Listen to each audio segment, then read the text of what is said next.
Meu padrasto sorriu com desdém e disse que minha mãe havia vendido a empresa para ele, que eu estava demitido e que arrumasse minhas coisas.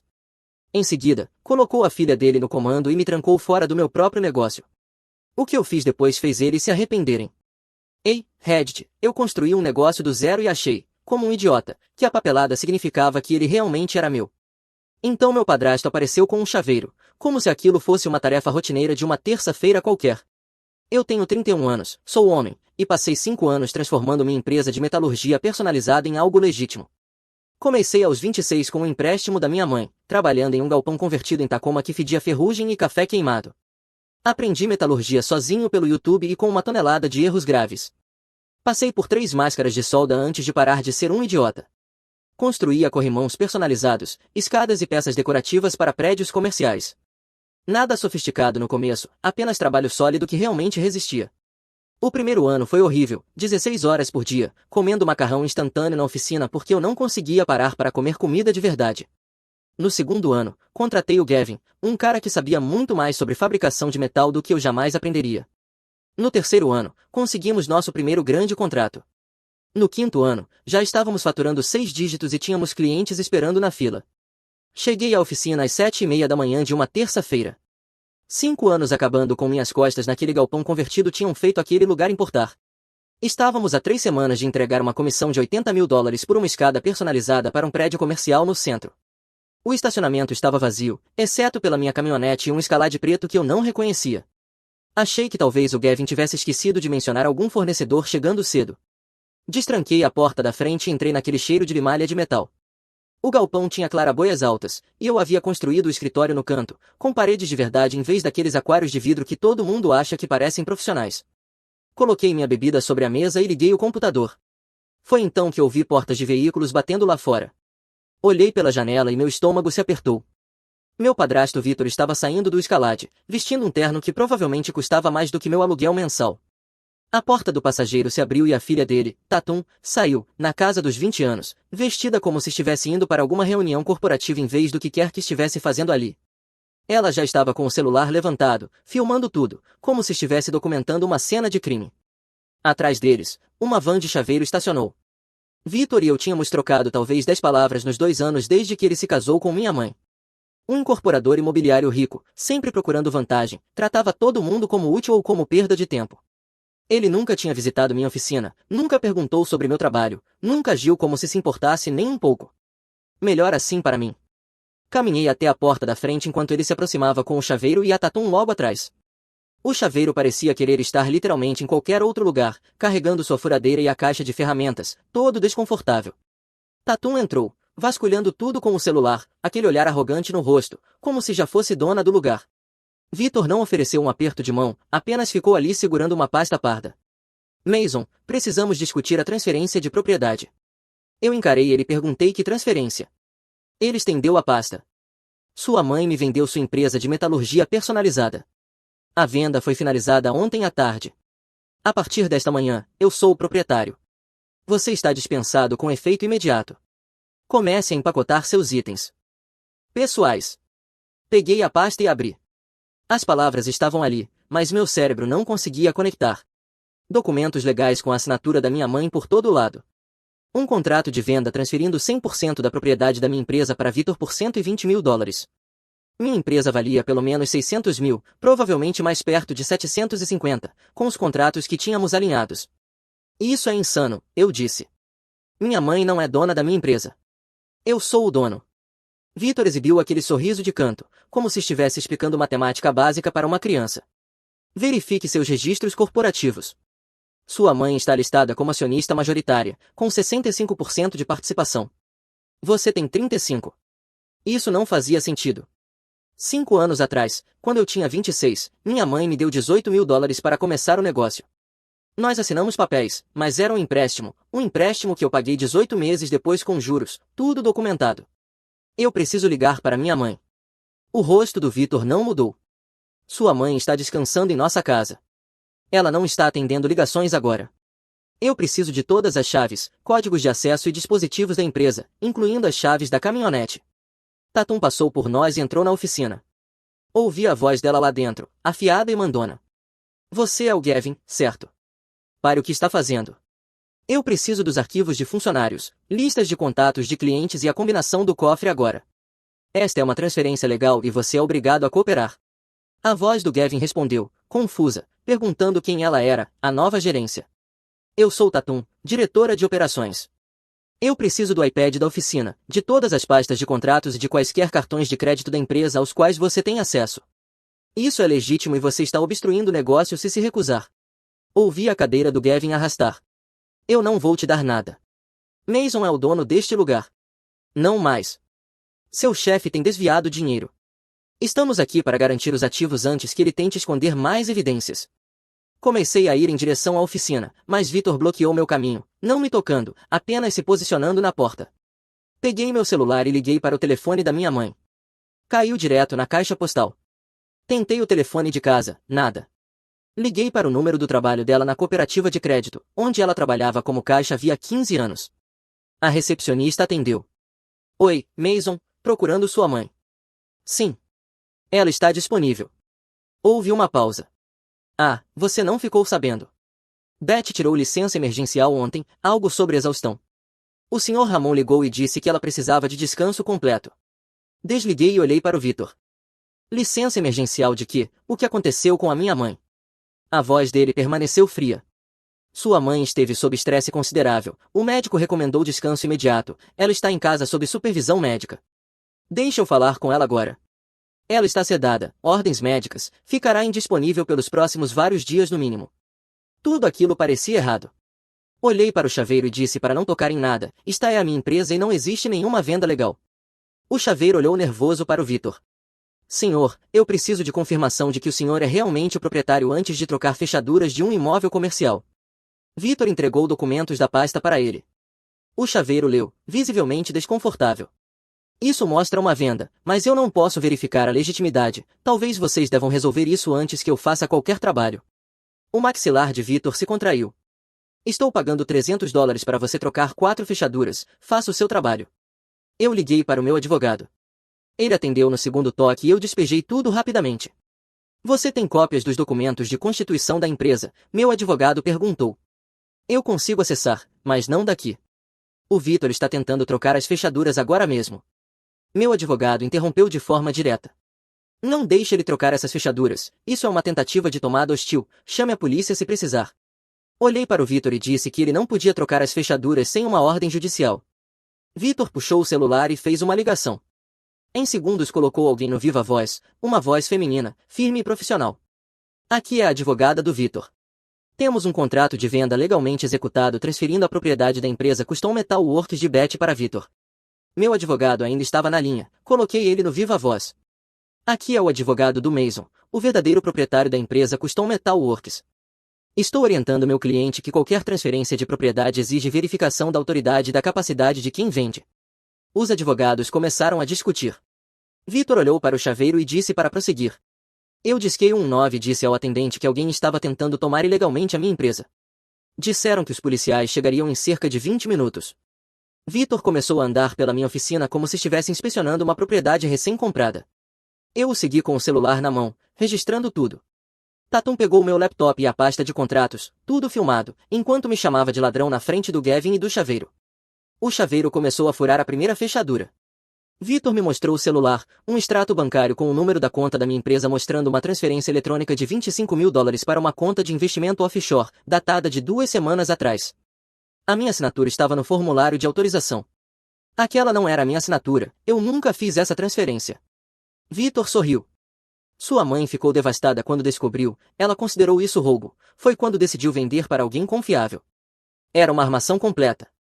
Alguém havia falsificado minha assinatura para me fazer parecer que eu estava desviando dinheiro da minha própria empresa. A polícia chegou, 2 agentes, um homem mais velho com barriga e uma mulher mais jovem que parecia já ter visto isso antes. Victor assumiu o controle imediatamente, entregando os documentos de propriedade e mostrando o extrato bancário. O policial olhou para mim e perguntou se eu havia autorizado a transferência. Não, aquela não é a minha assinatura e eu nunca tive qualquer conta de investimento offshore, alguém falsificou isso. Tatum deu um passo à frente, celular ainda gravando. Oficiais, temos provas em vídeo do comportamento ameaçador dele, ele tem sido hostil desde que chegamos, vocês deveriam verificar o histórico dele. A policial analisou a papelada. Isso é uma disputa civil, não podemos determinar a propriedade. Vocês terão que resolver isso no tribunal. Vitor assentiu. Enquanto isso, eu sou o proprietário documentado e estou pedindo que ele saia da minha propriedade. Eu mostrei no celular os documentos de constituição da empresa, provando que eu era o fundador e único dono, mas quando comparamos com os documentos apresentados por Vitor, havia uma divergência. A versão dele mostrava minha mãe como acionista majoritária. A policial balançou a cabeça. Vocês precisam de advogados, não podemos aplicar nada quando ambas as partes têm documentos conflitantes. Ela olhou para Vitor e disse que recomendava não trocar as fechaduras até que um juiz decidisse, mas que ele também não poderia remover nenhum equipamento, arquivos ou ferramentas do local. Os policiais foram embora. Vitor me olhou e disse que eu tinha até o fim do expediente daquele dia para recolher meus pertences pessoais, que se na quinta-feira eu ainda estivesse ali, ele me mandaria prender por invasão de propriedade. Ele saiu calmamente em direção ao escalade, totalmente confiante, como se já tivesse vencido e estivesse apenas esperando eu perceber isso. Tatum o seguiu, ainda segurando meu laptop e a pasta de contratos. Ela virou na porta e sorriu com desprezo. Aproveite o desemprego, aliás. Eles foram embora. O chaveiro guardou suas coisas sem fazer nada. Eu fiquei sozinho na oficina com o Gavin. Vitor entrou ali achando que tinha tudo sob controle, documentos falsificados, assinaturas falsas, registros corporativos falsos, tudo organizado. O que ele não previu foi a Tatum agindo por conta própria. Então é aqui que a coisa fica estúpida. Meu advogado me ligou imediatamente. Mason, entre agora no site da Secretaria de Estado e puxe todo o histórico de registros da sua empresa. Eu abri meu laptop. Não, a Tatum tinha levado. Usei o computador do Gavin e acessei o Registro Estadual de Empresas. Minha empresa tinha vários registros. A Constituição original de 5 anos atrás me listava como único proprietário, mas havia um registro alterado de 9 meses atrás que eu nunca tinha visto nem assinado. Ele mostrava uma reestruturação onde minha mãe se tornava acionista majoritária com 65% de participação. A minha assinatura constava na alteração. Aquela não era a minha assinatura. Eu disse ao meu advogado que nunca protocolei nenhuma alteração. Meu advogado ficou em silêncio por um segundo. Alguém apresentou documentos fraudulentos, precisamos denunciar isso e entrar com uma liminar emergencial para congelar qualquer transferência de propriedade. Ele fez uma pausa e disse que antes precisávamos encontrar minha mãe e descobrir o que ela realmente tinha assinado. Tentei ligar para minha mãe novamente, caiu na caixa postal. Liguei para a melhor amiga dela, Mariane, que morava perto da casa da minha mãe. Mariane atendeu imediatamente. Mason, graças a Deus, eu estava tentando falar com sua mãe desde ontem. O que aconteceu? Eu a vi na manhã de segunda-feira na academia. Ela parecia bem, talvez um pouco estressada. Nós tínhamos combinado de tomar um café ontem à tarde, mas ela cancelou em cima da hora. Tentei ligar a noite toda e também esta manhã, nada. Meu estômago afundou. Mariane, eu preciso que você vá à casa dela agora mesmo, algo está errado. O Vitor apareceu hoje de manhã no meu trabalho dizendo que minha mãe vendeu minha empresa para ele. Ele afirma que ela está em licença médica e sedada. Mariane arfou e disse que isso era insano, que a Beth nunca venderia o meu negócio. Você pode verificar como ela está, eu estou indo para lá agora, mas vou demorar 45 minutos. Ela concordou e desligamos. Enquanto eu dirigia para a casa deles em Bellevue, meu telefone vibrou com uma notificação de e-mail. Olhei rapidamente no sinal vermelho. O e-mail era da Tatum, enviado para o gerente do projeto do prédio no centro. A linha de assunto dizia nova propriedade e instruções de pagamento atualizadas. Entrei em um posto de gasolina e li o e-mail inteiro. Ela se apresentou como diretora de operações da minha empresa de metalurgia personalizada, afirmou que a mudança de propriedade era efetiva imediatamente e solicitou que todos os pagamentos futuros fossem redirecionados para uma nova conta que ela forneceu. Ela anexou cópias dos documentos de venda e pediu uma reunião para garantir a continuidade perfeita do projeto e tratar de quaisquer preocupações de transição. Profissional, calculado, completamente fraudulento e totalmente sem autorização. O Vitor nunca mandou ela fazer isso. Ela agiu por conta própria. Fiquei sentado ali por um minuto pensando. Aquilo era ouro, ouro puro. Ela tinha acabado de criar um rastro de papel mostrando que estava interferindo ativamente nos relacionamentos do meu negócio, tentando redirecionar pagamentos e fazendo tudo isso a partir do e-mail pessoal dela, com o nome dela anexado, tudo documentado, tudo com data e hora, enquanto afirmava que eu era o criminoso que não podia ser confiado. A ironia era quase engraçada. Ela achava que estava protegendo os interesses do pai, mas o que ela realmente estava fazendo era criar provas de interferência ilícita, tentativa de fraude e difamação. Todas as coisas que o advogado caro do Vitor teria dito para ela não fazer. Todas as coisas que tornariam isso muito pior para os dois. Eu podia enviar uma notificação de cessar e desistir naquele momento, cortar ela imediatamente e impedir que contatasse mais clientes, ou podia deixar ela continuar, deixar que entrasse em contato com todos os clientes da nossa lista, deixar que criasse cada vez mais provas, deixar que cavasse o buraco mais fundo. Tirei capturas de tela do e-mail de todos os ângulos possíveis, salvei na nuvem e encaminhei para meu advogado com uma nota dizendo que a filha do Vitor tinha acabado de contatar nosso maior cliente, alegando nova propriedade e tentando redirecionar nosso pagamento de US$ 80.000, que ela fez isso por iniciativa própria, que isso era interferência e tentativa de roubo, e que ela tinha nos entregado provas numa bandeja de prata. Meu advogado ligou de volta em poucos minutos e disse que aquilo tinha sido monumentalmente estúpido da parte dela, realmente estúpido, que era um caso clássico de interferência ilícita, e que ela tinha se exposto a uma responsabilidade pessoal enorme, separada do pai. Ele disse que precisava enviar uma notificação de cessar e desistir imediatamente para pará-la antes que causasse mais danos e criasse mais responsabilidade. Sem pausa, eu disse não. Ela está interferindo ativamente nos relacionamentos do meu negócio, isso é um dano contínuo. Podemos acabar com isso agora mesmo com uma carta. A forma mais rápida de encerrar isso é uma notificação de cessar e desistir. A forma melhor é deixar ela continuar enviando e-mails. Cada contato que ela fizer é mais uma acusação contra ela, cada cliente que ela contatar é mais uma testemunha. Deixe ela continuar cavando.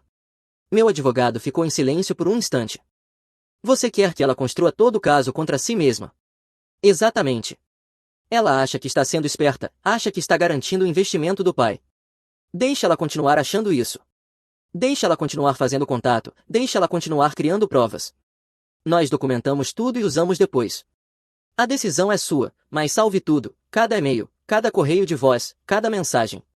Consiga declarações de todos os clientes que ela contatar. Monte o dossiê. Já estou fazendo isso. Você acha que o Vitor sabe que ela está fazendo isso? Duvido. Isso parece alguém que acha que está ajudando, mas não entende a exposição legal que está criando. Ela está agindo de forma independente, o que a torna pessoalmente responsável por tudo, separada do pai. Perfeito. Isso significava que poderíamos ir atrás dela especificamente pelas acusações de interferência, um processo separado se necessário, consequências separadas. Liguei para o Gavin ainda parado no posto de gasolina. Você viu exatamente o que a filha do Vitor pegou hoje de manhã? Sim, cara, seu laptop, a pasta grande de contratos com todas as especificações dos prédios e as informações de contato dos clientes, e ela tentou pegar o chaveiro mestre da gaveta da minha mesa, mas eu puxei de volta das mãos dela antes que ela conseguisse levar. Ela também fotografou tudo no escritório, e quando digo tudo, quero dizer tudo, documentos financeiros, faturas, arquivos de funcionários, registros fiscais. Eu vi ela passar uns 10 minutos fotografando sistematicamente todo o conteúdo do arquivo, foi metódica, muito minuciosa, como se tivesse uma lista. Isso é perfeito. Você consegue escrever exatamente o que aconteceu, cada detalhe, o que ela disse palavra por palavra, o que ela levou, a que horas cada coisa aconteceu. Eu preciso de uma declaração completa de testemunha, datas, horários, citações exatas, tudo o que você lembrar. Já estou trabalhando nisso. Comecei a anotar tudo no segundo em que eles foram embora, porque toda essa situação pareceu estranha desde o começo. Eu já tenho a maior parte documentada, inclusive as palavras exatas que ela usou quando te chamou de ladrão na frente do chaveiro. Tenho registros de horário de quando eles chegaram, quando ela pegou o laptop, quando começou a fotografar os arquivos, tudo. Isso é um excelente trabalho, Gavin, realmente excelente. Essa declaração vai ser muito importante. Enquanto eu atravessava a ponte em direção a Bellevue, meu advogado ligou de volta e disse que tinha protocolado um pedido emergencial de ordem de restrição temporária contra Vitor e Tatum. A audiência está marcada para quinta-feira de manhã às 9 horas. Nós absolutamente precisamos do depoimento da sua mãe. Sem a declaração dela sobre o que aconteceu, isso fica muito mais difícil. Estou indo para a casa dela agora, faltam 40 minutos. Me ligue no segundo em que souber de qualquer coisa. Eu estava na metade da ponte quando a Marianne ligou de volta. Ela estava ofegante, a voz tremendo. Mason, eu fui até a casa. Toquei a campainha por 5 minutos seguidos, ninguém atendeu, mas dava para ver as luzes acesas lá dentro e o carro do Vitor estava na garagem. Continuei tocando e, finalmente, o Vitor abriu a porta com cara de irritado. Ele disse que a Beth estava descansando e não podia receber visitas. Eu disse que só precisava vê-la por 2 minutos. Ele disse não, então eu passei por ele e entrei na casa. Ela fez uma pausa para se recompor. Sua mãe estava no quarto, deitada por cima das cobertas, totalmente vestida, apenas deitada ali. Ela parecia dopada, Mason. Os olhos estavam vidrados, sem foco. Eu chamei o nome dela 2 vezes antes que ela sequer olhasse para mim. Quando olhou, acho que no começo ela nem me reconheceu. A fala estava arrastada. Ela tentou se sentar, mas não conseguiu. O Vitor entrou atrás de mim, agarrou meu braço e me conduziu fisicamente de volta até a porta da frente. Ele disse que se eu voltasse ou tentasse entrar em contato com a Beth, chamaria a polícia e me mandaria prender por invasão. Depois fechou a porta na minha cara. Apertei o volante com força. Estou quase chegando. Vou ligar para o 119 agora mesmo para pedir uma verificação de bem-estar. Por favor, se apresse, algo está muito errado. Liguei para o 119 enquanto dirigia e solicitei uma verificação de bem-estar. Cheguei a casa 40 minutos depois. O Escalade do Vitor estava na garagem. Estacionei na rua e fui até a porta da frente. Antes que eu pudesse bater, o Vitor abriu. Mason, sua mãe está descansando. A visita da Mariane foi perturbadora. Vá embora. Eu preciso ver minha mãe agora. Vitor bloqueou a entrada. Ela está sob cuidados médicos. O médico prescreveu medicação para ansiedade severa. Que médico? Me dê o nome e o número. Dr. Morrison. Você pode entrar em contato com o consultório amanhã, em horário comercial. Peguei meu celular e procurei por Dr. Morrison. Havia 2 médicos com esse nome em Seattle. Qual deles? Vitor sorriu levemente. Eu não sou obrigado a fornecer essa informação. Eu sou o filho dela. Um filho adulto que foi acusado de desviar dinheiro de um negócio da família. Sua mãe está extremamente estressada com o seu comportamento criminoso. 2 viaturas da polícia chegaram. Era a mesma policial da minha oficina e um policial diferente. Vitor mudou imediatamente a expressão para preocupação. Oficiais, obrigado por atenderem. Minha esposa está lá dentro descansando sob cuidados médicos. O filho dela tem assediado ela. A policial olhou para mim. Senhor, estamos aqui para uma verificação de bem-estar da Beth. Precisamos vê-la e confirmar que ela está segura. Vitor hesitou. Ela está dormindo. A medicação a deixa muito grogue. O policial manteve firme. Precisamos vê-la, é procedimento padrão. Vitor relutantemente deu passagem. Os policiais entraram e eu fui atrás. O quarto da minha mãe ficava no andar de cima. Os policiais bateram e entraram. Minha mãe estava deitada na cama usando pijama, o cabelo bagunçado, os olhos semiabertos e sem foco. O quarto tinha um cheiro medicinal e abafado. Mãe, é o Mason. Você está bem. Os olhos dela se moveram lentamente em minha direção. A fala estava arrastada. Mason, por que você está aqui? A policial se ajoelhou ao lado da cama. Senhora, estamos verificando se a senhora está segura. Minha mãe parecia confusa. Estou só cansada. Vitor disse que eu precisava descansar. A policial examinou os frascos de remédio na mesa de cabeceira. Isto é Ambien e isto é Valium, ambos prescritos apenas para uso noturno. Senhora, a senhora tomou isso hoje. Minha mãe olhou para o Vitor. Ele me dá. Ele diz que o médico mandou. O policial se virou para o Vitor. Que médico prescreveu sedação diurna com remédios para dormir? Vitor mostrou as receitas. Os rótulos mostravam várias medicações no nome da Beth, com instruções de dosagem incomuns. A policial fotografou as receitas. Isso é altamente irregular. Ambien é para dormir, não para ansiedade, e a dosagem aqui é excessiva. Ela olhou para minha mãe.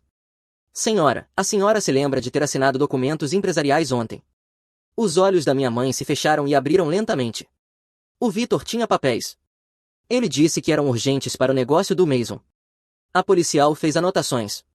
A senhora leu os papéis antes de assinar. Minha mãe balançou a cabeça levemente. O Vitor disse que eu precisava assinar rápido. Disse que o Mason estava em apuros. O policial olhou para o Vitor. Senhor, parece que sua esposa estava fortemente medicada e assinou documentos que não compreendia. A voz do Vitor não mudou. Minha esposa tomou uma decisão consciente. A medicação foi prescrita depois que ela assinou. O policial não acreditou. Estamos recomendando avaliação médica. Ele chamou uma ambulância. Os paramédicos chegaram 15 minutos depois. Verificaram os sinais vitais da minha mãe e examinaram os frascos. Isso é uma dosagem perigosa, disse um dos paramédicos. Senhora, vamos levá-la ao Overlook Medical Center para avaliação. Minha mãe assentiu fracamente. Enquanto a levavam, ela estendeu a mão para mim. Mason, me desculpa. Eu não entendi. Apertei a mão dela e disse que estava tudo bem, que eu cuidaria disso.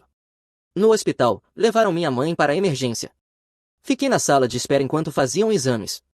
Meu advogado ligou e eu expliquei tudo. Um médico saiu uma hora depois e disse que minha mãe estava estável, mas tinha sido significativamente supersedada e que ficaria internada durante a noite para observação. Na manhã seguinte, minha mãe estava acordada, com os olhos claros, e me contou tudo. O Vitor tinha mostrado extratos bancários falsos, dizendo que eu tinha jogado fora o dinheiro da empresa, disse que ela precisava vender para me salvar de acusações criminais. Depois que ela assinou, ele deu pílulas dizendo que eram do médico dela, mantendo a mente dela confusa e obediente. A assistente social do hospital registrou uma denúncia de abuso contra idoso. Meu advogado obteve o depoimento juramentado da minha mãe e atualizou a petição emergencial. Na noite de quarta-feira, a máquina começou a esmagar eles. Os serviços de proteção ao adulto confirmaram que as receitas eram falsas. Um detetive obteve mandados. Um perito em documentos confirmou que as assinaturas não eram minhas. A farmácia não tinha nenhum registro. O histórico do Vitor mostrou ordens de restrição anteriores. Liguei para o gerente do projeto do prédio, expliquei a fraude e enviei a documentação. Eles colocaram a Tatum na lista negra do sistema de fornecedores.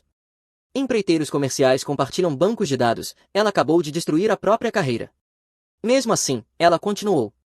Outro cliente ligou na noite de quinta-feira, um dono de restaurante. A Tatum também tinha enviado e-mail para ele, alegando mudança de propriedade e oferecendo preços revisados. Ela estava contatando sistematicamente toda a minha lista de clientes. Eu documentei tudo e encaminhei cada e-mail para o meu advogado, e o detetive não respondeu, apenas deixou ela cavar mais fundo. O juiz presidia a audiência, Vitor com o advogado, Tatum sentada na plateia, confiante. Meu advogado apresentou tudo, o depoimento da minha mãe, os registros do hospital, a declaração de testemunha do Gavin, os e-mails da Tatum para meus clientes mostrando tentativas de redirecionamento de pagamentos. O juiz olhou para o Vitor e perguntou de onde vieram os medicamentos. O advogado do Vitor invocou a quinta emenda. Minha mãe testemunhou, descreveu os extratos bancários falsos, os comprimidos e como Vitor a manteve confusa por dias. O juiz revisou as provas, assinaturas forjadas, receitas falsas, os e-mails da Tatum tentando redirecionar $80 mil. Estou emitindo uma ordem de restrição temporária contra vocês dois. A venda é nula. Devolvam toda a propriedade hoje mesmo. Senhorita Tatum, a senhora está proibida de contatar clientes. Violações resultarão em prisão. Ele olhou para Tatum e a confiança dela rachou. Estou ordenando uma auditoria forense e encaminhando isso ao promotor para investigação criminal.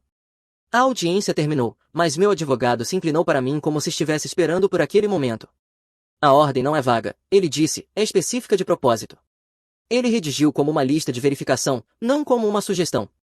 Nenhum contato com clientes ou fornecedores, direto ou indireto.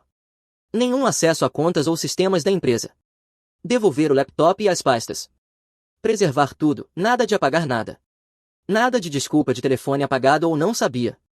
E como a Tatum era do tipo que tratava ordens judiciais como um pop-up de termos de serviço, meu advogado mandou ela ser intimada pessoalmente naquela mesma tarde, entregue em mãos, prova de recebimento. Sem desculpa de eu não sabia, meu pai não me contou. Eu não provoquei, não tentei induzir erro nenhum. Fiz a coisa chata e adulta. Enviamos uma nota simples para todos os clientes, pelo computador do Gavin, já que meu laptop ainda estava com a Tatum, dizendo que havia uma disputa legal em andamento, que ignorassem qualquer pessoa alegando nova administração e encaminhassem qualquer contato ao meu advogado. Não se envolvam. 3 dias depois, o gerente do projeto do prédio me ligou. Mason, ela enviou e-mail de novo, pedindo uma reunião e o cronograma de pagamentos. Eu senti aquela calma se encaixar no lugar, como um rato pisando na mesma armadilha 2 vezes. Encaminha, eu disse, e não responda. No fim da semana, não foi só ele. Um dono de restaurante, um empreiteiro, um administrador de imóveis. Mesmo tom, mesma encenação corporativa, a mesma bobagem de diretora de operações. Tudo com data e hora depois de ela ter sido formalmente notificada da ordem de restrição. Meu advogado nem parecia irritado quando liguei, parecia divertido. Vamos pedir condenação por desacato, ele disse. Isso não é complicado. Ela foi instruída a não fazer a única coisa que continua fazendo. Ele entrou com o pedido anexando os e-mails, com cabeçalhos completos e breves declarações dos clientes dizendo quando foram contatados e o que ela pediu. Limpo, simples, amigável ao tribunal. A audiência por desacato foi rápida. O juiz abriu a ordem de restrição, depois os e-mails, depois a prova de intimação. Senhorita Tatum, ele disse, que parte de não contatar clientes não ficou clara. O advogado dela tentou aquela história de que ela acreditava estar preservando relacionamentos de rotina. O juiz não comprou isso nem por um segundo. Estou declarando a senhora em desacato. O senhor violou conscientemente uma ordem judicial válida. Ele ordenou que ela pagasse os honorários do meu advogado referentes ao pedido de desacato e aplicou uma multa pelas violações. Depois deixou dolorosamente claro que aquela era a última lição gratuita dela. Nenhum contato com clientes, fornecedores, funcionários ou qualquer pessoa ligada a este negócio. Se precisar se comunicar, passa pelos advogados. Se ignorar isso novamente, paramos de avisar. A Tatum saiu daquele tribunal com a aparência de alguém para quem finalmente explicaram a gravidade. Vitor e Tatum saíram sem olhar para ninguém. Nas 4 semanas seguintes, a máquina os triturou. A perícia encontrou tudo no computador do Vitor: assinaturas forjadas, receitas falsas, registros fraudulentos. O promotor apresentou 11 acusações. Vitor foi preso e não conseguiu pagar fiança. As postagens da Tatum nas redes sociais ainda estavam no ar: limpando a bagunça de um ladrão, Dia da Justiça, cada palavra com data e hora em público. Meu advogado entrou com ação civil.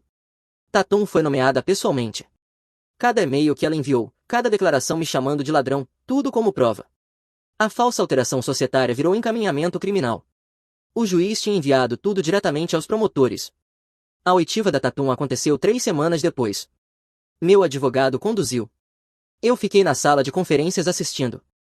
Ele colocou a postagem dela nas redes sociais na tela grande: fotos da minha oficina, legendas com data e hora, terça-feira de manhã, limpando a bagunça de um ladrão, Dia da Justiça, garantindo ativos de um criminoso.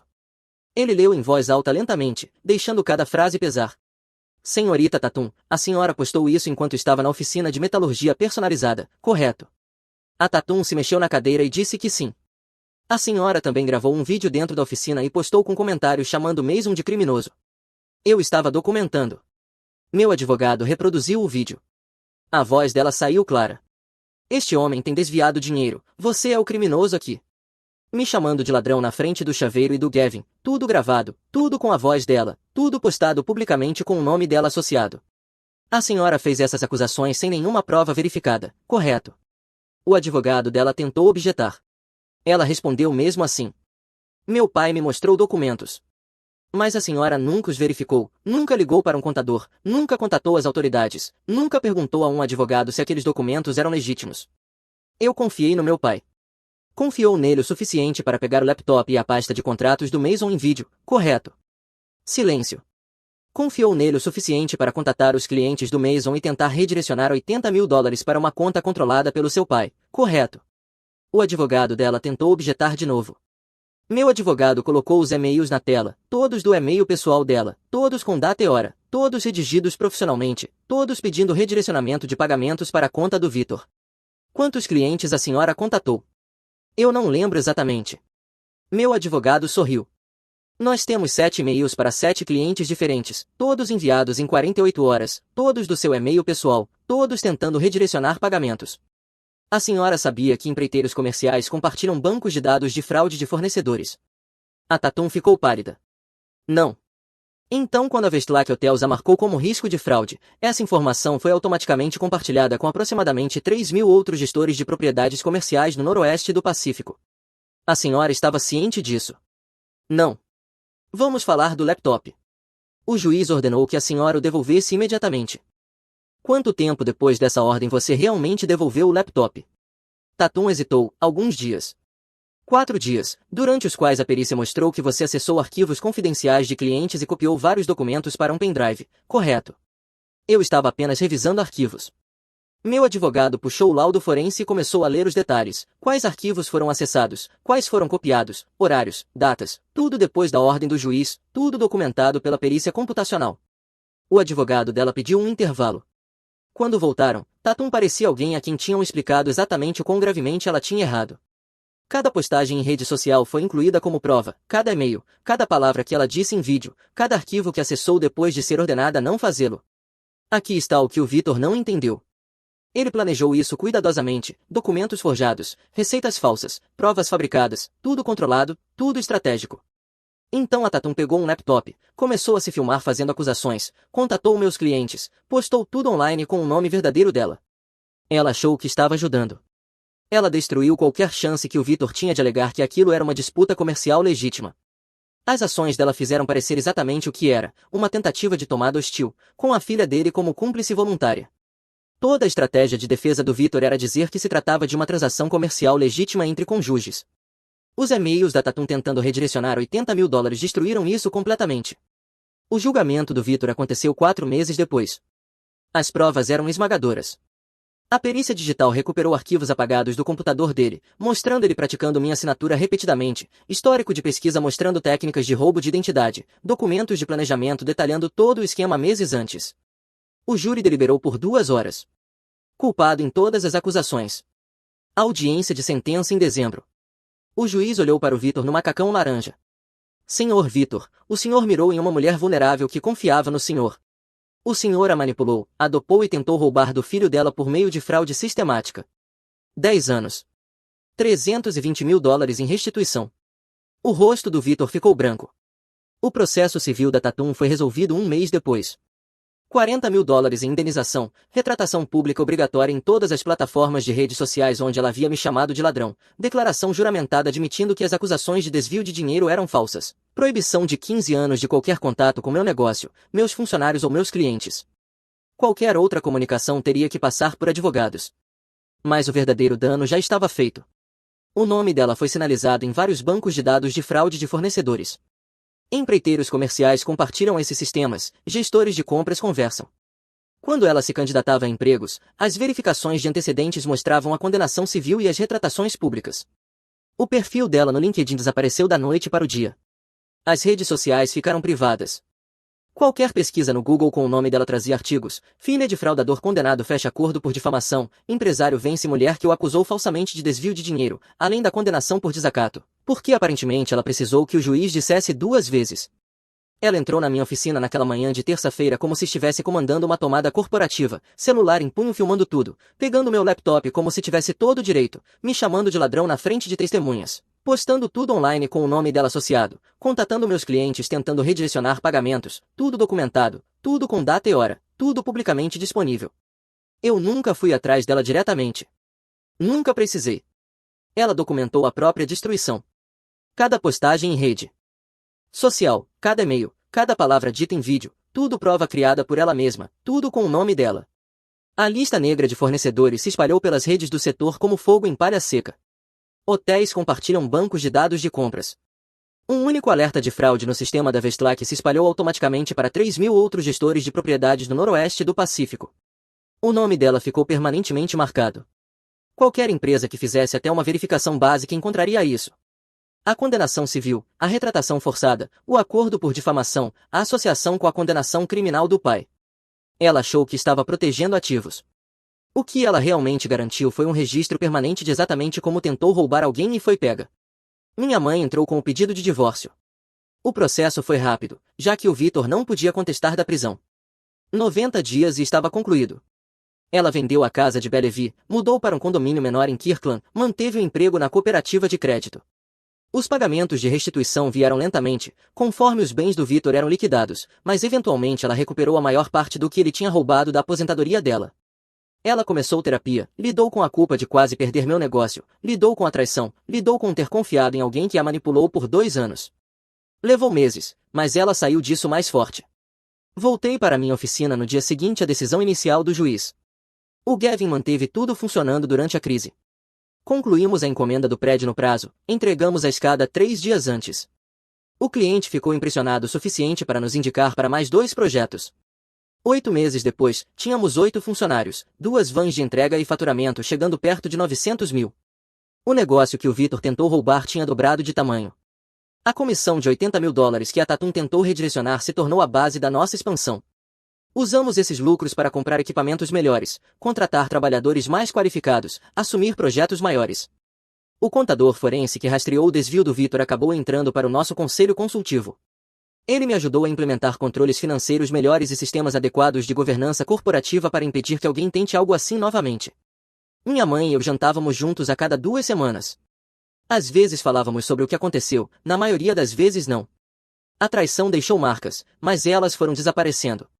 Ela começou a sair novamente, eventualmente conheceu um professor aposentado da escola dela, um cara que realmente a tratava com respeito e não tinha agendas ocultas. Eles foram devagar. Ela era cautelosa agora, protetora consigo mesma de um jeito que não tinha sido antes. Isso provavelmente era saudável. Em uma manhã fria de quarta-feira em fevereiro, cheguei ao estacionamento da oficina às 7h15. O estacionamento agora tinha 6 veículos, incluindo a caminhonete do Gavin e nossa van de entrega. Enquanto eu destrancava a porta da frente, um carro parou. Reconheci imediatamente o sedã prateado da Tatum. Ela saiu e caminhou em minha direção. Eu não me mexi, apenas fiquei ali com as chaves na mão. Ela parou a uns 3 metros, não conseguia olhar para mim, cabelo mais curto, roupas mais baratas, sem celular. Mason. Eu esperei. Eu vim me desculpar. Ela estava olhando para o chão.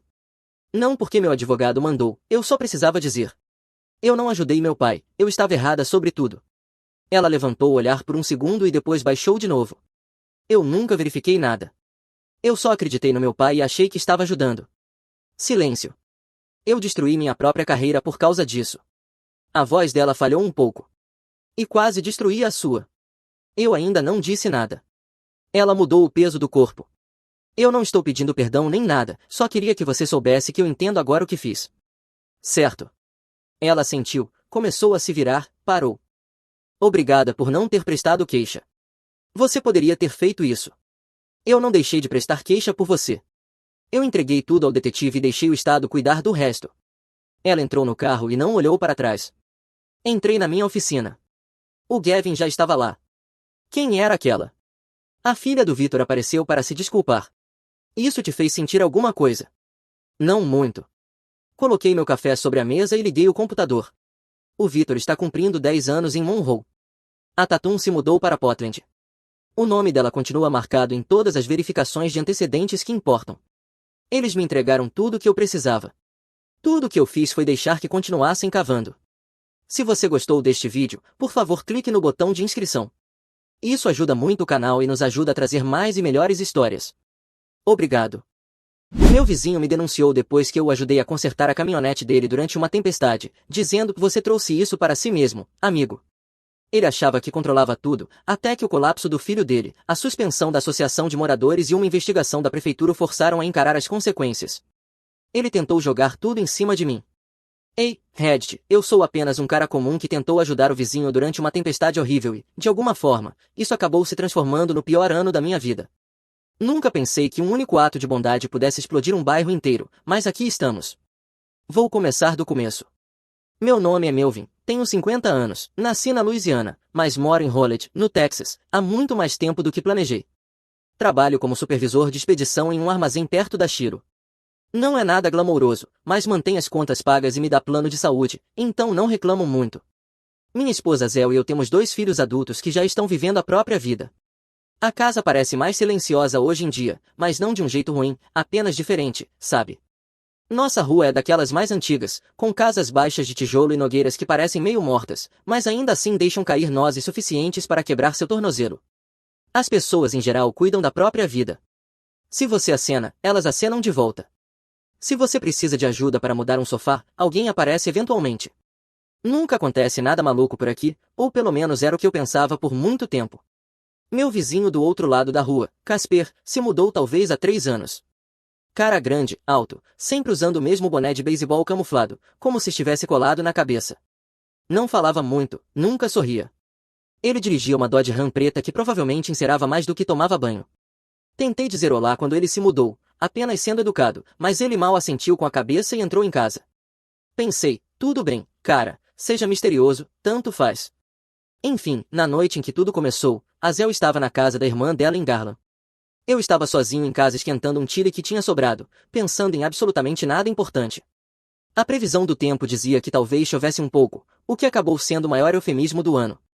Em 20 minutos o céu inteiro escureceu e o vento começou a se jogar contra a casa como se tivesse uma conta a acertar. Já passei por muitas tempestades, mas essa parecia diferente, alta de um jeito que você sente no peito. Então ouvi gritos. No começo achei que fosse o vento me enganando, mas não, alguém estava definitivamente gritando lá fora. Abri a porta da frente e lá estava Casper, parado na entrada da garagem dele, batendo o capô da caminhonete como se ela lhe devesse dinheiro. A chuva caía tão forte que parecia que tudo estava debaixo d'água. Ele gritava algo sobre a caminhonete estar morta e que precisava ir ao aeroporto buscar o filho dele, Joe. Não sei o que deu em mim, talvez hábito, talvez puro reflexo. Peguei minha velha jaqueta de trabalho e corri até lá. Você está bem, tive que gritar só para conseguir me ouvir. Ele gritou de volta que a caminhonete não ligava e que ele não fazia ideia do que diabos fazer. Ele parecia honestamente em pânico, como se fosse pular fora da própria pele. Eu disse para ele abrir o capô e deixar eu dar uma olhada. Foi aí que a Liz apareceu. Bem, aparecer é força de expressão. Ela meio que se materializou do nada com uma capa de chuva amarela de loja de $1 que a fazia parecer uma banana berrante. Ela segurava o cachorrinho minúsculo em um braço e gritava do outro lado da rua perguntando se ele estava tendo um colapso ou o quê, por causa do trovão. Aquela mulher ama drama mais do que oxigênio.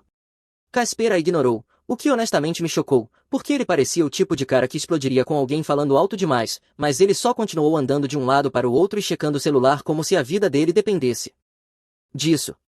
Meti as mãos sob o capô e encontrei um fio de aterramento solto e uma corrosão feia nos terminais da bateria. Não era ciência de foguetes, apenas irritante de lidar enquanto levava chuva na cara. Acabamos empurrando a caminhonete para minha entrada, para eu ter mais luz da garagem. Casper e eu escorregávamos para todo lado, nós dois xingando baixinho. Um raio caiu em algum lugar perto, senti como se meus dentes tivessem vibrado. Aquela hora inteira pareceu tentar consertar um carro dentro de uma máquina de lavar, mas, no fim, a caminhonete tossiu, engasgou e voltou à vida. Casper gritou algo que era metade risada, metade berro, e me deu um tapa nas costas tão forte que quase caí dentro do meu cesto de reciclagem. Eu te devo muito, cara, ele disse, realmente sorrindo. Foi a primeira vez que vi o rosto dele se mexer daquele jeito. Ele pulou na caminhonete e saiu rasgando pela rua, espalhando água para todo lado. Fiquei ali, encharcado e congelando, mas meio orgulhoso de mim mesmo. Pensei que talvez Casper fosse apenas desajeitado, não grosseiro. Talvez estivesse lidando com coisas pessoais. Talvez aquela tempestade virasse uma dessas histórias estranhas de vizinhos criando laços para contar depois. Pois, acabou sendo o começo do pior período da minha vida. 2 semanas depois daquela noite de tempestade, a vida parecia normal de novo, ou tão normal quanto dá para ser por aqui. Azel estava de volta em casa, o tempo tinha se acalmado, e eu voltei direto para a rotina de trabalho, jantar, talvez sentar um pouco na varanda antes de assistir a qualquer programa que Azel estivesse curtindo naquela semana. Todo o episódio da caminhonete do Casper, sinceramente, foi ficando no fundo da minha mente. Imaginei que ele apareceria uma hora ou outra para agradecer de novo, talvez deixar um cartão presente ou algo assim, coisa de vizinho. Em vez disso, cheguei do trabalho numa quarta-feira e vi um adesivo laranja berrante colado bem no meio da minha porta da frente, como um professor do ensino fundamental marcando um F numa prova.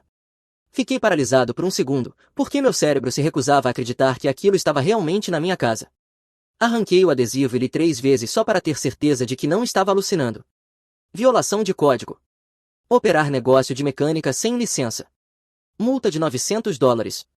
Juro que senti meu estômago despencar através das tábuas da varanda. Eu não opero nada na minha garagem além do cortador de grama, de um aspirador de pó quase morto e de qualquer tralha que a Zel manda eu jogar fora. Olhei ao redor como se uma equipe de câmera escondida fosse pular dos arbustos gritando pegadinha. A Zel saiu quando ouviu a porta de tela bater. O que aconteceu? Ela perguntou, e eu entreguei o papel a ela. Ela leu uma vez, franziu a testa, leu de novo. Que negócio de mecânica, você mal conserta o seu próprio carro. Eu sei, eu disse, isso tem que ser um engano. Então, por que ela tem um sexto sentido para drama? A Lizzie veio andando rápido pelo quintal dela, como se estivesse esperando por aquele momento. Ela nem disse oi. Apontou para o adesivo na mão da Zel e disse, meu Deus, Melvin, o que você fez? Nada, eu respondi, explodindo sem querer. Eu estava confuso demais, envergonhado demais. Bom, alguém certamente acha que você fez alguma coisa, ela disse, cruzando os braços como se tivesse um distintivo. A Zel me lançou aquele olharzinho preocupado de lado que ela faz quando percebe que eu estou prestes a perder a calma. Vamos só ligar para o número, ela disse com cuidado, então eu liguei. Atendeu uma mulher da prefeitura que soava exatamente como se preferisse comer cascalho a atender telefones. Eu expliquei a situação. Eu não tenho um negócio, não conserto carros, eu literalmente ajudei um cara uma única vez no meio de uma tempestade. Ela não se importou. Temos evidências fotográficas de atividade repetida de reparo e tráfego de clientes, ela disse. Múltiplos veículos, múltiplas datas. Múltiplas datas, eu repeti, minha boca ficou seca. Isso é impossível. Senhor, está documentado, ela disse. Se quiser contestar, vai precisar solicitar uma audiência. Quando desliguei, algo feio começou a subir pelo meu pescoço, porque eu sabia. Eu sabia que o Casper estava por trás disso. Ou foi naquela noite da tempestade ou algo que ele armou depois. De qualquer forma, tinha as impressões digitais dele por toda parte. E só uma pessoa estava ali me observando enquanto eu trabalhava. Eu nem entrei em casa primeiro. Atravessei a rua direto até o quintal do Casper. Ele estava regando uma fileira de petúnias com cara de tristes, como se estivesse gravando um comercial de jardinagem. Ele não pareceu surpreso quando me viu chegando. Essa foi a primeira coisa que me incomodou. A segunda foi o sorriso de canto. Você viu alguém tirando fotos da minha casa ultimamente? Eu perguntei, minha voz tremia, não de medo, mas de raiva. Ele só deu de ombros. Você trouxe isso para si mesmo, amigo. Assim mesmo, sem hesitação, sem vergonha. Apenas 5 palavras idiotas que bateram mais forte do que qualquer soco. Eu encarei ele, esperando que risse e dissesse que estava brincando. Ele não riu. Só continuou borrifando aquelas malditas flores, como se eu fosse uma mosca zumbindo no ouvido dele. Eu consertei sua caminhonete, eu explodi, uma vez. Ele deu de ombros. Isso não é o que eu denunciei. O que você denunciou? O sorriso do Casper não se mexeu. Que você toca um esqueminha de conserto por dinheiro na sua garagem. Que clientes entram e saem. Que é algo regular. Minha garganta apertou. Você mentiu. Eu documentei, ele corrigiu. Algumas fotos, dias diferentes, carros diferentes. O suficiente para a prefeitura acreditar. Parecia que o mundo tinha ficado em silêncio, mesmo com o chiado do aspersor entre nós. Eu não lembro de ter voltado andando para casa. Mal lembro da Zel perguntando o que aconteceu. Lembro de socar a parede da despensa com força suficiente para rachar. A Zel teve que enfaixar meus nós dos dedos porque eu rasguei a pele. Aquela noite eu não comi. Fiquei sentado à mesa da cozinha encarando o aviso de infração, como se talvez as palavras mudassem se eu olhasse tempo suficiente. A Zel me disse para deixar isso pra lá. Vamos pagar, ela disse, e vamos acabar com isso. Mas tudo em que eu conseguia pensar era no rosto do Casper, naquele olhar presunçoso, na maneira como ele agia como se o problema fosse eu. Eu não dormi, nem um minuto. Toda vez que fechava os olhos, eu via aquele maldito sorriso, os faróis da caminhonete cortando a chuva, a voz dele dizendo que me devia muito. E então, 2 semanas depois, ele me apunhala pelas costas. Eu não tinha terminado com o Casper, nem de longe. Eu só não sabia o quanto as coisas ainda iam piorar. Depois que paguei aquela multa de $900, ainda me embrulha o estômago só de dizer isso, as coisas não se acalmaram. Se alguma coisa, ficaram mais estranhas. Não foi um grande evento dramático. Foi um gotejar lento de pequenas coisas mesquinhas e irritantes que nunca davam aos meus nervos a chance de se recompor. Cerca de uma semana depois da história da multa, a Azel entrou depois de pegar o correio e disse, Mel, recebemos uma carta da Associação de Moradores. Eu gemi antes mesmo de ela terminar a frase. Dito e feito, era um lembrete amistoso sobre a manutenção adequada da cerca. Nossa cerca é a mesma cerca há, eu não sei, 12 anos, e de repente é um problema, Azel disse. Talvez fosse aleatório, mas eu já não acreditava mais em aleatoriedade, não com o Casper morando do outro lado da rua. Depois veio outro lembrete, sobre onde colocar a lixeira. Não era multa, nem sequer um aviso, só um daqueles empurrõezinhos passivo-agressivos que as associações adoram mandar quando alguém cochicha no ouvido delas. Eu não ia acusar o Casper sem provas, mas vamos lá, o homem me denunciou por ajudá-lo. A mesquinhez dele não tinha limites. Até a Zel começou a notar. Uma noite ela disse, ele está sempre lá fora agora, não tem outro lugar para ir? Ela tinha razão. O Casper de repente estava no quintal o tempo todo. Regando a grama que não precisava ser regada, varrendo uma entrada de garagem que não precisava ser varrida, apenas pairando ali, observando tudo que se movia. E o filho dele, Joe, começou a aparecer quase todo fim de semana. Garotão, provavelmente no começo dos 20 anos, uma barba que nunca parecia totalmente intencional. Ele ficava parado na entrada da garagem deles, braços cruzados, encarando a minha casa como se ela o tivesse ofendido pessoalmente. Não sei o que o Casper contou para ele, mas fosse o que fosse, me pintou como o vilão da historinha dele. Numa manhã de sábado, eu estava regando o gramado quando Joe olhou direto para mim, cuspiu do lado da minha linha de propriedade e entrou em casa como se fosse dono do mundo. A Azel viu da janela e disse, por favor, não vá lá, Mel, por favor. Eu não fui, principalmente porque sabia que nada de bom sairia de confrontar um garoto que achava que encarar os outros contava como personalidade. Aí o lixo começou. Algumas latas vazias, um saco engordurado de fast food, bitucas de cigarro, coisas jogadas por cima da nossa cerca dos fundos em horários aleatórios. No começo, a Azel quis acreditar que era o vento, ou guaxinins, ou alguma coisa inocente, mas depois da terceira vez ela só me olhou com aquela expressão cansada e disse, são eles. O que realmente me assustou foi quando nossa cadela Daisy quase engasgou com um osso de frango que de alguma forma foi parar no nosso quintal. A Azel chorou por bons 10 minutos depois que conseguimos tirar aquilo da boca dela. Foi aí que a minha raiva virou algo mais frio, medo misturado com frustração. Sentir que você não consegue proteger a própria casa é uma coisa terrível. E, como bônus, porque a vida adora uma ironia, Elizabeth, a Lizzie Garvey, ficou ainda mais presente do que o normal. Aquela mulher aparece nas situações como se fosse convocada pelo próprio boato.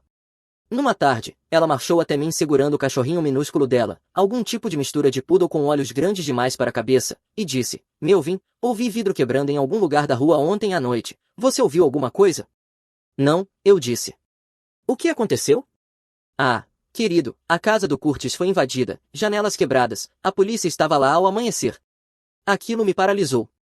O Curtis mora talvez a umas 6 casas daqui, sujeito quieto, mais velho, trabalha à noite às vezes, definitivamente não alguém que vira alvo por diversão.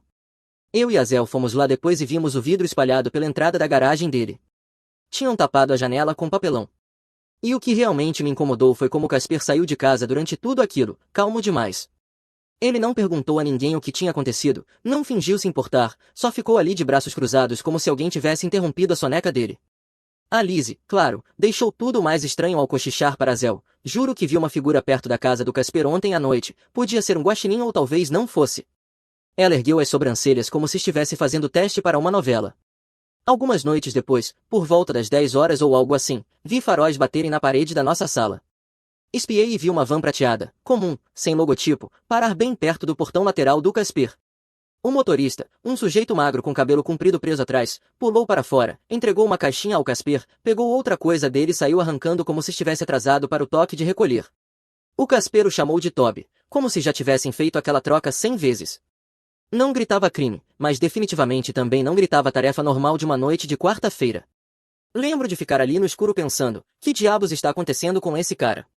A Zél chegou por trás de mim, colocou a mão no meu ombro e disse baixinho, Mel, por favor, não se envolva em algo perigoso. Mas já era tarde demais. Minha cabeça já tinha fisgado aquilo. Eu não conseguia me livrar da sensação de que algo feio estava se formando, e a minha casa estava bem no meio disso. Eu ainda não sabia, mas as coisas iam ficar muito, muito mais complicadas. Quando outra semana passou, eu estava sobrevivendo no cansaço. A Zél continuava dizendo que eu precisava me acalmar, talvez dar uma caminhada, talvez falar com alguém que não estivesse preso nesse caos todo. Minha cabeça parecia cheia de fios desencapados, soltando faíscas ao acaso. Qualquer barulho lá fora me fazia levantar e espiar pelas persianas.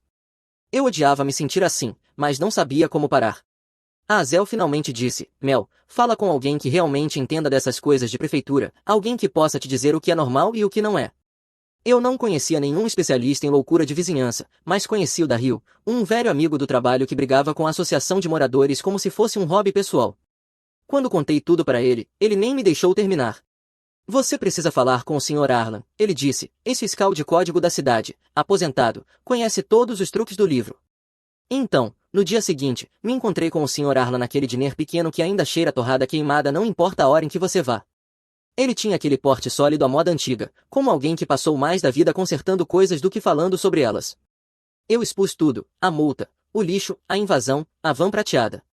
Ele ouviu sem interromper, só tomando café e balançando a cabeça. Quando terminei, ele se recostou e disse, seu vizinho parece do tipo que gosta da sensação de controle. Pessoas assim aprendem cedo como o sistema funciona e usam isso contra todos ao redor. Eu perguntei como a prefeitura podia simplesmente aceitar a palavra dele em tudo. Ele deu de ombros. Alguém que reclama muito acaba sendo tratado como se estivesse prestando atenção. Não quer dizer que seja certo, só quer dizer que acontece. Contei a ele sobre a invasão mais abaixo na rua. Ele não tirou conclusões precipitadas, só disse, anota tudo, datas, horários, o que você viu, sem palpites. Foi a primeira vez em semanas que alguém me fez sentir que eu não estava imaginando as coisas. Quando cheguei em casa, a Zél estava na varanda com 2 das nossas vizinhas, a Sra. Alvarez e a Marlene. Acontece que as duas tinham recebido avisos estranhos recentemente, paisagismo no caso da Sra. Alvarez, uma rachadura na entrada da garagem no caso da Marlene, coisas com as quais ninguém nunca se importou antes. Não precisava ser um gênio para ligar os pontos. E então a Lizzie apareceu, como se estivesse apenas esperando a deixa. Eu sabia que tinha algo errado nesta rua, ela disse, ajustando os óculos de sol enormes, mesmo com o sol já se pondo. 2 avisos em uma semana. Isso não é aleatório, isso é intencional. Ela disse isso com uma dramaticidade que quase me fez rir, se eu não estivesse tão cansado. Nós 4 conversamos por um tempo, meio que dançando em torno do nome do Casper sem dizê-lo em voz alta, mas toda vez que alguém olhava para o outro lado da rua ficava óbvio quem estava por trás de tudo aquilo. Na tarde seguinte, algo estranho aconteceu, nada dramático, apenas perturbador de um jeito que eu não conseguia ignorar. Um pequeno pacote marrom estava na minha varanda, endereçado ao Casper, com o número da minha casa riscado e reescrito. Um erro fácil. Peguei o pacote planejando apenas levá-lo até lá, mas no segundo em que o segurei algo no meu estômago se revirou, não porque eu achasse que fosse perigoso, apenas parecia um momento ruim. E, como se fosse ensaio, a Lizzie saiu da casa dela. Oh, o que é isso? Ela disse, já no meio da rua. Isso não estava na casa do Casper mais cedo, eu teria notado. Erro de entrega, eu disse. O entregador deve ter lido o número errado. Ela se inclinou, estudando a caixa como uma detetive de sitcom. Melvin, isso parece o tipo de caixa em que as pessoas enviam equipamentos. É papelão, Lizzie, eu disse, se acalma. Ela sentiu, mas estava com aquele olhar de vou contar isso para 3 pessoas dentro de 1 hora. Atravessei a rua com a caixa. O Casper estava limpando os vidros da caminhonete de novo, a mesma expressão vazia de sempre. Quando me viu segurando o pacote, um lampejo de algo, pânico, irritação, passou pelo rosto dele. Isso foi deixado lá em casa, eu disse. Ele arrancou o pacote da minha mão mais rápido do que parecia normal. Valeu. Sem contato visual, sem pedido de desculpa, apenas virou e entrou em casa como se a caixa estivesse queimando as mãos dele. Aquela reação ficou na minha cabeça o resto da noite. Mais tarde, a Azel sentou ao meu lado no sofá e disse baixinho, Mel, ele está escondendo alguma coisa, eu sinto. Eu sentia também. O problema era que eu não sabia o que fazer com esse sentimento. Eu não queria virar aquele vizinho paranoico com binóculos colados na testa, mas ignorar tudo já não era uma opção. Então peguei um caderno velho da gaveta de tranqueiras e escrevi tudo do último mês, datas, horários, o que eu vi, não o que eu achava que significava, apenas o que aconteceu. A voz do Sr. Arlen ecoava na minha cabeça, só fatos. E aquele caderno acabou enchendo rápido, porque, por mais que eu esperasse que o pior tivesse passado, as coisas estavam longe de se acalmar, nem perto disso. No meio da semana seguinte, tudo na rua parecia torto, não caído, não explodido, apenas inclinado numa direção em que não deveria estar. Dava para sentir no ar. As pessoas ficavam mais tempo do lado de fora, fingindo regar plantas ou conferir o correio que já tinham conferido 1 hora antes. Todo mundo lançava olhares para a casa do Casper como se fosse um animal selvagem agachado na grama alta. E, pela primeira vez, não era só eu sentindo isso. A senhora Alvarez parou a Zé uma manhã e disse, ele está observando todo mundo, não só vocês dois, toda vez que estou do lado de fora sinto olhos em mim. A Azel nem discutiu, apenas assentiu, e isso me preocupou mais do que qualquer coisa. Naquela noite, cheguei do trabalho e encontrei a Marlene parada na minha entrada, segurando uma pasta contra o peito como se tivesse roubado documentos confidenciais. Preciso te mostrar uma coisa, ela sussurrou antes mesmo de eu largar a marmita. Ela abriu a pasta e me mostrou cópias das advertências de código dela, todas registradas dentro do mesmo intervalo de 2 semanas. Paisagismo, rachaduras na entrada da garagem. Tenho essa garagem desde que me mudei, há 13 anos, ela disse, ninguém se importava antes. A Azel saiu para a varanda e me lançou um olhar de quem dizia, eu falei que não estávamos loucos. Mas antes que eu pudesse dizer qualquer coisa, a Liz apareceu de trás da cerca viva como se literalmente tivesse brotado dali, acho que ela tem túneis secretos. Ela carregava um fichário enorme debaixo do braço. Rotulado Observações da Vizinhança, escrito à mão em marcador vermelho. Ela o ergueu como se estivesse segurando os 10 mandamentos. Eu venho anotando tudo, ela disse orgulhosa. A Azel murmurou um não por trás dela. A Liz abriu o fichário e começou a despejar datas em que tinha visto o Casper gritando com alguém ao telefone do lado de fora, ou quando Joe saiu acelerando com a caminhonete à meia-noite, ou quando carros estranhos ficaram parados do outro lado da rua com o motor ligado. Metade das páginas era codificada por cores. Nenhuma daquelas coisas fazia sentido imediato.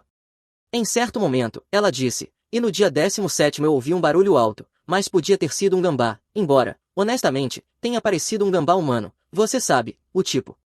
A Azel interveio com cuidado, Lizzie, querida, o que é um gambá humano? A Lizzie acenou com a mão, você sabe, alguém sorrateiro. Aquilo virou um caos, puro caos, e de alguma forma foi útil, porque depois que todos nós nos acalmamos o suficiente para falar como pessoas normais de novo, percebemos algo óbvio. Nenhuma daquelas reclamações ou momentos estranhos era aleatória. Eram grupos apertados, pequenas explosões de problema, todas orbitando o Casper como planetas em torno de um sol miserável. Sugere que falássemos com o Sr. Arlan e todos concordaram. Então nos reunimos naquela manhã de sábado na minha mesa da cozinha, eu, a Azel, a Sra. Alvarez, a Marlene e a Lizzie, obviamente, com um fichário em mãos como se fosse a estenógrafa oficial do Apocalipse. O Sr. Arlan chegou 10 minutos depois, carregando a própria pasta. Ele é do tipo antigo, direto, sem frescura. Ouviu todos exporem seus problemas, um de cada vez, escrevendo com aquela letra pequena e organizada que mal dava para ler. Quando a Sra. Alvarez mostrou as fotos da citação de paisagismo, ele fez um estalo irritado com a língua. Isso nem é infração, ele disse, alguém só queria incomodá-la. Quando a Marlene levantou a carta da garagem, ele assentiu devagar. Já vi essa tática antes, reclamadores em série. Eles acham que, se mantiverem todo mundo em apuros, ninguém vai olhar com atenção demais para eles. Então Alice deslizou o fichário na direção dele como se estivesse entregando uma relíquia inestimável. Isso é tudo de suspeito que eu notei desde janeiro, ela disse, estufando o peito. Ele abriu, piscou 2 vezes, fechou de novo e disse, eu aprecio o esforço, no mesmo tom que você usa quando uma criança te entrega um desenho de um borrão roxo e chama de cavalo. Mas até ele admitiu que algumas das anotações dela eram estranhamente úteis. Por exemplo, ela marcava a data em que ouviu o Casper discutindo com alguém na entrada da garagem tarde da noite, e aquela tinha sido a mesma noite em que a van prateada apareceu no portão dos fundos dele, quando eu vi aquela troca entre ele e o Toby. Quando toda a papelada, advertências, reclamações, anotações e lembranças estavam espalhadas sobre a mesa, o padrão nos atingiu com força. A senhora Alvarez sussurrou, ele está nos mirando. A Marlene assentiu. Cada um de nós. A Azel esfregou a testa. Mas por quê? O Sr. Arlan deu de ombros. Algumas pessoas gostam de controle. Algumas pessoas gostam de ser temidas. E algumas pessoas não gostam que ninguém chegue nem perto dos assuntos delas. Todos nós pensávamos a mesma coisa. Seja lá o que o Casper estivesse escondendo, ele realmente não queria que ninguém prestasse atenção. Aquilo já teria sido caos suficiente para um dia, mas a vida aparentemente queria mais de mim, porque naquela tarde, como se tivesse sido convocado pelo universo, o Casper caminhou direto pela minha entrada de garagem segurando uma torta comprada em loja, daquelas que parecem ter sobrevivido a uma viagem difícil no banco de trás. Ele estampou o sorriso mais falso que eu já vi. Achei que a gente devia limpar o ar, Melvin, ele disse, um novo começo. A Azel se colocou ao meu lado. A Liz espiava de trás da caixa de correio dela como um grêmio. O Casper continuou falando, um grande discurso sobre mal-entendidos e vizinhos precisando de harmonia. Cada frase parecia xarope pegajoso derramado sobre vidro afiado. Ele não pediu desculpas. Não mencionou a multa. Não explicou nada. Só queria agir como se nada daquilo tivesse acontecido. Quando ele finalmente foi embora, a Azel murmurou que aquilo não era normal. A Lizzie surgiu do nada e cochichou que ele estava tramando alguma coisa. Eu acreditei, porque aquela oferta falsa de paz não acalmou nada, foi gasolina. E o incêndio estava vindo. Tudo aconteceu de uma vez, como se o universo tivesse apertado algum botão torto de avanço rápido nas nossas vidas. Começou cedo numa quinta-feira de manhã. Eu estava me arrumando para o trabalho, a Azel preparando o almoço dela, e a Daisy andando de um lado para o outro esperando o passeio da manhã, tudo normal, calmo.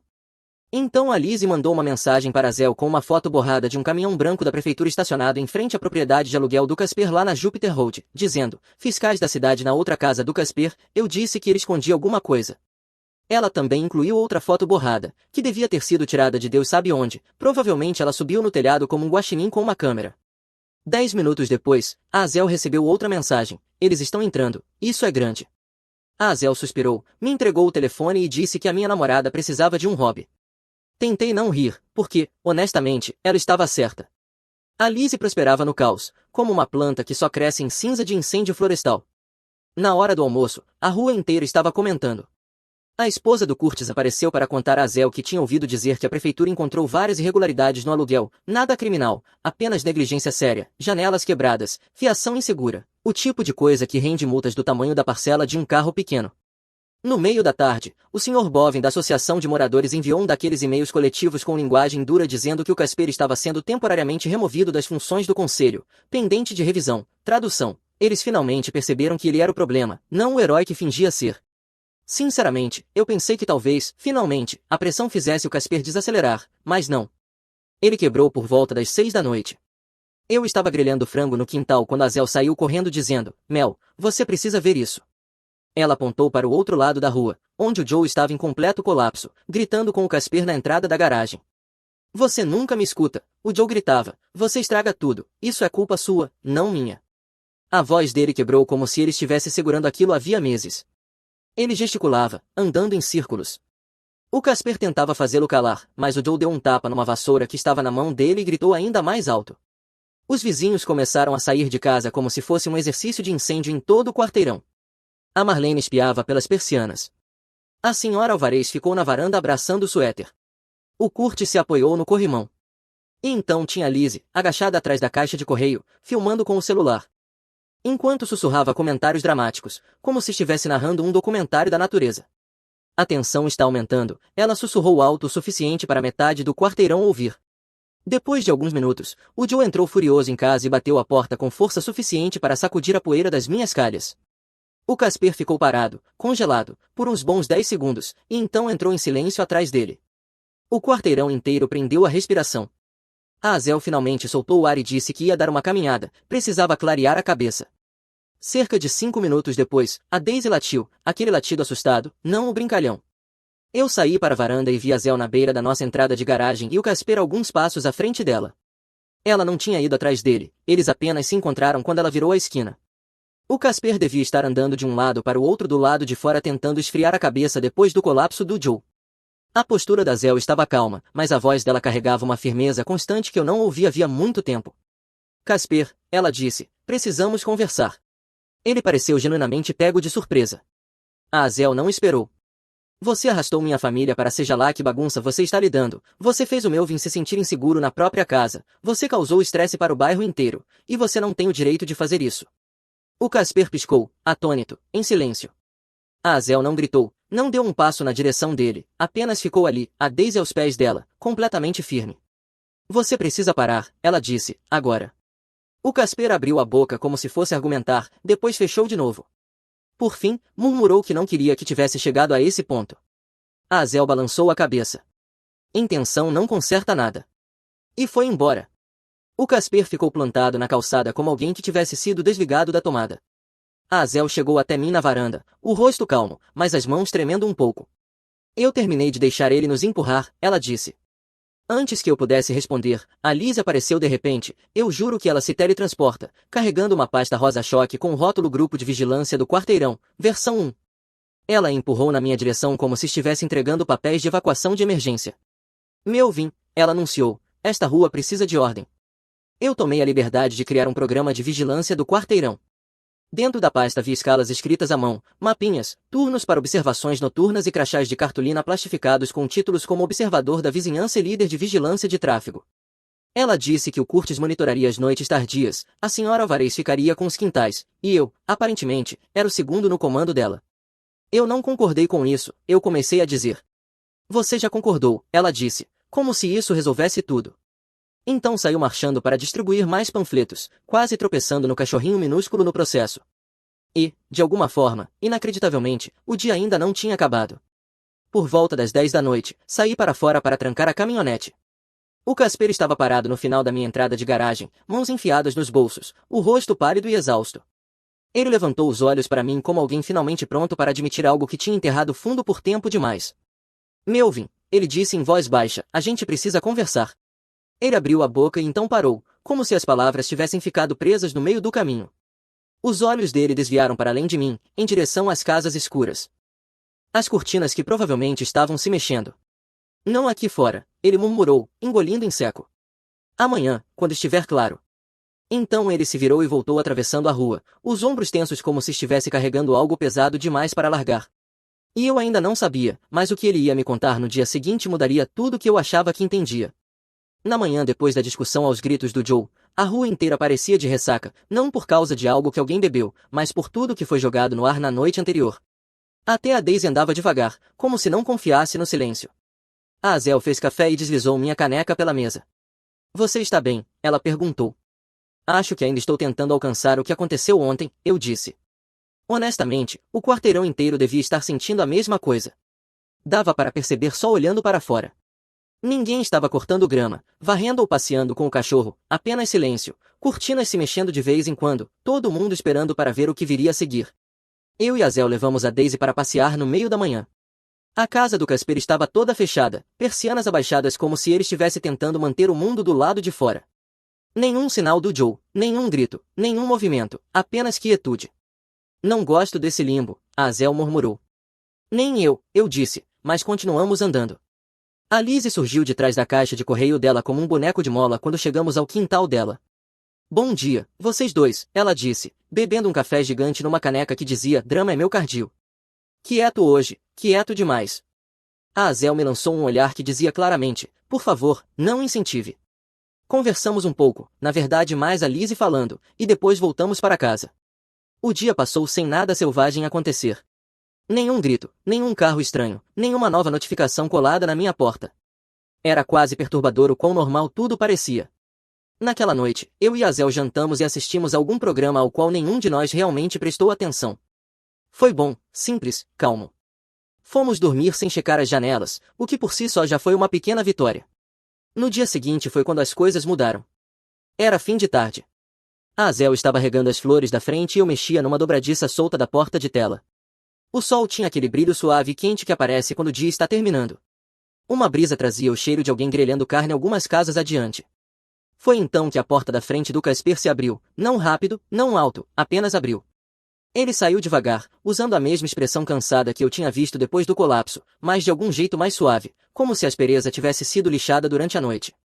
Ele olhou em volta pelo bairro primeiro, checando quem estava observando, depois nos viu, a Azel e eu, no nosso quintal.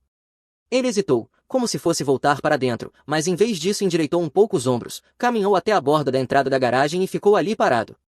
A Azel olhou para mim e fez um pequeno aceno silencioso, daquele tipo que significa vá lá, escute se quiser. Então caminhei até a calçada, não perto o suficiente para convidar algo pessoal, mas perto o bastante para mostrar que eu não estava procurando outra briga. O Casper pigarreou. Podemos conversar? Ele perguntou. Diferente da noite anterior, ele não parecia desesperado, apenas cansado de fingir. Claro, eu disse, o que você tem em mente? Ele enfiou as mãos nos bolsos, encarou o asfalto por um segundo e então disse que me devia uma explicação. Eu não disse nada. Queria que ele chegasse lá sozinho. Ele respirou fundo. Eu estraguei tudo, não só com você, com todo mundo. Outra respiração. E começou por causa de algo estúpido. Esperei. Aquela noite na tempestade, quando você me ajudou com a caminhonete. Ele balançou a cabeça. Eu me senti pequeno, fraco, como se não conseguisse dar conta da minha própria vida e você simplesmente resolveu tudo, sem hesitar. Casper, eu disse em voz baixa, isso não é algo de que se envergonhar. É, ele disse, mas não como se acreditasse nisso. Talvez para você, não para mim. Meu filho já acha que eu não sou confiável, minha ex diz o mesmo, e então você aparece, salvando a minha noite sem nem piscar. Ele finalmente levantou o olhar, os olhos cansados, mas honestos. Eu não queria ficar devendo para você. Eu não queria precisar de ajuda. Então me convenci de que você tinha cruzado um limite. Fiz aquela denúncia. Disse a mim mesmo que estava protegendo meu espaço. Ele soltou um riso amargo. A verdade é que eu estava protegendo meu ego. Não foi dramático, não foi emocional. Foi apenas um homem dizendo a verdade que vinha engasgando havia tempo demais. E tudo depois disso, eu perguntei. O lixo, as reclamações, a maneira como você encurralou o bairro inteiro. Ele esfregou o rosto com as duas mãos. Eu continuei dobrando a aposta. Toda vez que me sentia envergonhado ou encurralado, eu atacava. O Joe seguiu meu exemplo. As coisas saíram do controle. Eu não estava mais no controle, eu só reagia. Aquela van que você viu, a prateada, ele disse, como se já soubesse exatamente do que eu falava. O Toby é um cara que eu usava quando não queria meu nome envolvido. Ele me ajudava a registrar reclamações do jeito certo, me dizia que palavras usar, que fotos a prefeitura leva a sério, como fazer parecer um padrão. Ele engoliu em seco. Eu achei que estava sendo esperto. Eu só estava sendo feio. A Azel se aproximou um pouco então, a Daisy sentada aos pés dela. O Casper percebeu, mas não se afastou. Eu vou embora, ele disse. A prefeitura está em cima de mim por causa do aluguel, a associação de moradores já desistiu de mim. Eu fiz uma bagunça aqui, uma bagunça de verdade, e a verdade é que eu não consigo consertar o que quebrei. Não aqui. Ele engoliu em seco como se as palavras doessem fisicamente. Eu só queria dizer que você não merecia nada disso. Não foi um pedido de desculpas bonito, nem ensaiado, nem do tipo que você escreve antes, mas foi real, desajeitado e humano. Eu assenti. Obrigado, eu disse baixinho, era tudo o que eu precisava. O Casper ficou ali mais um momento, depois se virou e voltou para casa, devagar, mas de algum jeito mais leve, como se finalmente pudesse largar algo. 2 dias depois, um caminhão de mudança apareceu. Ele não veio se despedir, eu não esperava que viesse, mas ele olhou uma vez antes de entrar na caminhonete. Não foi um aceno, apenas um olhar, foi o suficiente. Ao pôr do sol, ele tinha ido embora. O bairro respirou de novo. Eu e a Zel levamos a Daisy para passear naquela noite. O Curtis acenou, a senhora Alvarez sorriu, até a Lizzie manteve a moderação, dizendo apenas, bem, a paz retornou ao reino, o que, sinceramente, já foi contenção para ela. Na semana seguinte, cercas foram consertadas, arbustos aparados, conversas retomadas. As pessoas começaram a se olhar nos olhos outra vez. E, pela primeira vez em semanas, senti que conseguia respirar. Se você gostou deste vídeo, por favor clique no botão de se inscrever. Isso ajuda muito o canal e nos ajuda a trazer mais e melhores histórias. Obrigado.